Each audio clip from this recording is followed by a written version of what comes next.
السلام علیکم د ریفلیکشن افغانستان خبري سټوډیو ته ستړي مشئ له دې ځای به د هیواد سیمې او نړۍ تازه وروستي خبري مسایل را سره واوري خو په سر کې د مهمو خبرونو سرټکی پر افغان کډوالو ډلهیزه وژنه اسلامي امارات اوس په رسمي ډول تاییدوي د اسلامي امارات په رسمي ډول د هغو ریپورتونو په اړه خپلې لومړنۍ موندنې په ډاګه کړي چې پکې ویل شوي وو د ایران او پاکستان ترمنځ پر پوله د مین چاودنې او د ایراني پولساتو ډزو کې لسګونه افغانانو ته مرژوبله اوښتې ده د اوربند لپاره خوخي اسرائیلو د لبنان په تاریخي ښار برید کړی د لبنان لومړي وزیر د اوربند یوې هوکړې ته د رسیدو په اړه محتاطانه خوشبیني ښودلې امنیتي مسؤلین اندېښمن دي د پاکستان خیبر پښتونخوا ځایي امنیتي مسؤلینو خبر ورکړی چې د دوی 3 پوځیان له وسلوالو سره په نښته کې وژل شوي دي پاکستان امنیتي وضعیت د اندېښنې وړ دی خو عربستان پانګونې ته لیوالتیا ښودلې د راپورونو له مخې سعودي عربستان په پاکستان کې د $600 میلیون اضافي پانګونې اعلان کړی دی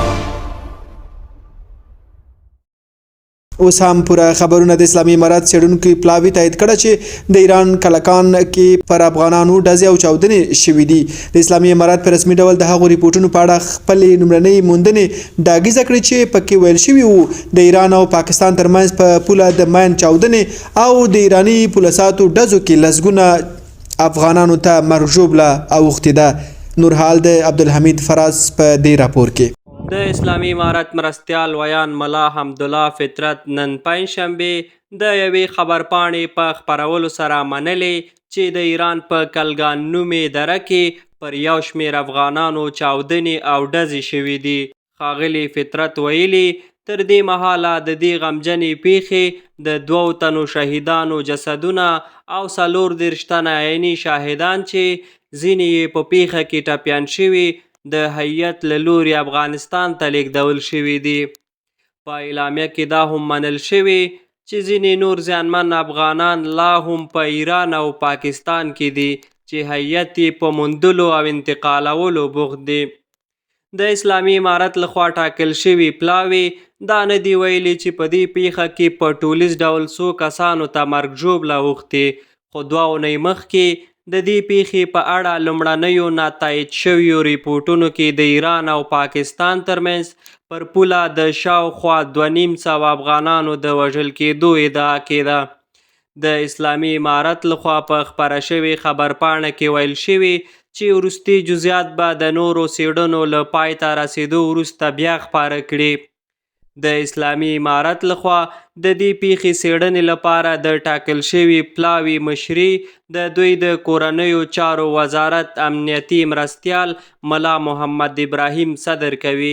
او ویل شوي چې د بهرنیو چارو ملي دفاع او د سرحدونو او قبایلو چارو وزارتونو ترڅنګ پکې د استخباراتو لوی ریاست استازي هم شامل دي خو 2 اونۍ وړاندې د بلوڅ فعالانو د کمپاین مسؤل معین ارجمن BBC ته ویلي وو چې د ایران او پاکستان پر پوله په دې سیمه کې ډیر ماینونه ایښودل کیږي او عیني کتونکو ورته ویلي دغو کسانو چې غوښتل یې نیمه شپه له پولې واوړي پر ماین ور برابر شوي هغه د ځینو ناتایید شویو ریپورټونو له مخې دا هم ویلي چې د ماین له چاودنې وروسته ایراني سرحدي ځواکونو ډزې کړي دي دغو ریپورټونو هغه مهال د ملګرو ملتونو په ګډون د ګڼو لورو پراخ غبرګونونه پارولي وو اسلامي امارت هغه وخت په لوړه کچه د پلټنو اعلان کړی وو او په ټکو یې د موضوع تر روښانتیا وروسته به په دې برخه کې لازم تصمیم ونیول شي اوس هم څو لنډ خبرونه سلامونه ستړي مشئ زه میوند دریځ یم. د غزني ولایت د پوهنې ریاست مسؤلین وایي چې د دغه ولایت په جغتو ولسوالۍ کې د یوه ښوونځي ودانۍ د جوړېدو چارې بشپړې او ګټې اخیستنې ته سپارل شوې ده. د سرچینې د معلوماتو له مخې دغه ودانۍ د ځایي خلکو په مالي ملاتړ د 2.3 میلیونه افغانیو په لګښت جوړه شوې چې 6 تدریسي او یوه اداري خونه لري. د کډوالو چارو وزارت وایي چې تیره ورځ له ایران او پاکستان شاوخوا 214 کورنۍ هیواد ته راستنې شوي دي. په یاد شمیر کې 18 کورنۍ د تورخم له لارې، 12 د کندهار د سپین بولدک له لارې، 2 د نیمروز د ورېښمو پله له لارې او 121 کورنۍ د هرات د اسلام قلعه له لوري هیواد ته راستنې شوي دي. د پاکستان خیبر پختونخوا ځایي امنیتي مسؤلینو خبر ورکړی چې د دوی 3 پوځیان له وسلوالو سره په یوه نښته کې وژل شوي دي. د پوځ د عامه اړیکو څانګې هم تایید کړی چې ځواکونو یې په بکاخیلو سیمه کې عملیات کول چې له وسلوالو سره په نښته کې یو جګړن او 2 سرتیري ووژل شول. پوځ دغه راز ادعا کړې چې په دې نښته کې 8 وسلوال هم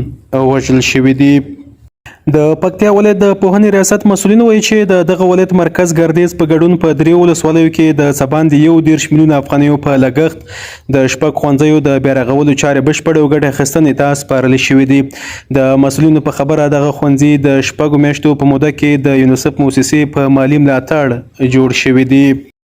د غزنی ولایت ځایي چارواکو خبره ورکړه چې دغه ولایت د آبان ولسوالۍ تودې چینی سیمې اړوند کابل کندهار پر لویه لاره د یوه 1580 ډوله او کورولا موټر ترمنځ د ترافیکي پیښې له امله 9 تنو ته مرګ ژوبله اوښتې. د سرچینې د معلوماتو له مخې په دغه پیښه کې د یوې ښځې په ګډون 4 تنه مړه شوي او د 3 ماشومانو په ګډون 15 نور بیا ټپیان شوي دي. او وروستۍ خبر دا چې د راپورونو له مخې سعودي عربستان په پاکستان کې د 600 میلیونه ډالرو اضافي پانګونې اعلان کړی دی. د اعلان د سعودي عربستان د پانګونې وزیر خالد بن عبدالعزیز الفتاح پرون په ریاض کې د پاکستان له صدر اعظم شهباز شریف سره د ګډې خبري غونډې پر مهال کړی دی. دا و خبرونه.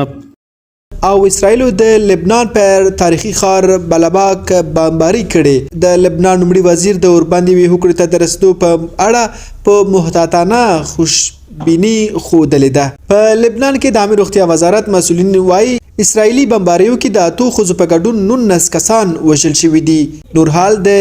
عبدالوارث عمرزي په دې راپور کې. له دې مخکې اسرائیلي پوځ د دې تاریخي ښار اوسیدونکو ته له کورونو او میشځایونو د وتلو امر کړی و او لسګونه زره خلک وتلي هم وو. ښاروال مصطفی شیل بی بی سی ته ویلي لږ تر لږه 20 ځایه بمباریو ریپورټونه ورکړل شوي چې 15 ځایه په ښار دننه شوي چې د رومي دورې تاریخي آثار یې د یونسکو په لیست کې شامل دي. اسرائیلي پوځ بیا وایي دوی په ختیځ بغلبک کې او دغه راز په سویلي نباتیه سیمو کې د حزب الله مرکزونه په نښه کړي. لبنان خبري اجانس وایي په ګاونډ دوریس سیمه کې د ډیزلو زیرمې بمبار شوي دي چې د شیل په وینا په تازه تصویرونو کې لیدل کیږي چې لوخړې ترې پورته کیږي. دغه بریدونه داسې مهال ترسره کیږي چې د حزب الله عمومي منشي وایي د په مشرتابه د اسرائیل پر ضد د دوی جګړه روانه وي او په خبره د اوربند لپاره به نه ژاړي. د حزب الله نوي مشر په توګه له ټاکل کېدو یوه ورځ وروسته نعیم قاسم ویلي د حزب الله مخکینی مشر حسن نصر الله اجنډا به پر مخ بیایي. حسن نصر الله تیره میاشت په بیروت کې د اسرائیلو په بمبارۍ کې ووژل شو. قاسم په داسې مهال له نامعلوم ځایه دغه څرګندونې کړي چې د ځینو ریپورټونو له مخې نوموړی ایران ته تښتېدلی چې د حزب الله مهم ملاتړی هیواد هم بلل کیږي. بل لور د لبنان د بیړنیو حالاتو ادارې پرون ناوخته ویلي چې اسرائیلي ځواکونو په 4 ساعتونو کې د لبنان پر بیلابیلو سیمو 101 هوایي بریدونه کړي دي. لبناني چارواکو دغه راز ویلي یو برید د دارالمل روغتون په منځ کې شوی دی. لبنان روغتیایي چارواکو ویلي په دې تازه بریدونو کې د خلکو کورونه هم په نښه شوي او د ماشومانو په ګډون لږ تر لږه 19 تنه وژل شوي او 11 نور ټپیان دي. حزب الله هم ویلي د پرون ورځې په اوږدو کې د اسرائیل پر شمالي سیمو د توغندیو او ډرون ګڼ بریدونه کړي دي. د اسرائیل له دې هوایي بریدونو سره هممهاله لبنان کې د جګړې د پای ته رسولو لپاره هم په خبرو کې د پرمختګ ریپورټونه ورکړل شوي دي. پر سویلي سیمو او دغه راز د پلازمینې بیروت په سویل کې له څو اونیو بمباریو وروسته داسې ښکاري چې د اسرائیل هوایي ځواکونه اوس د لبنان په ختیځ کې هم د حزب الله پر ضد عملیات پراخوي.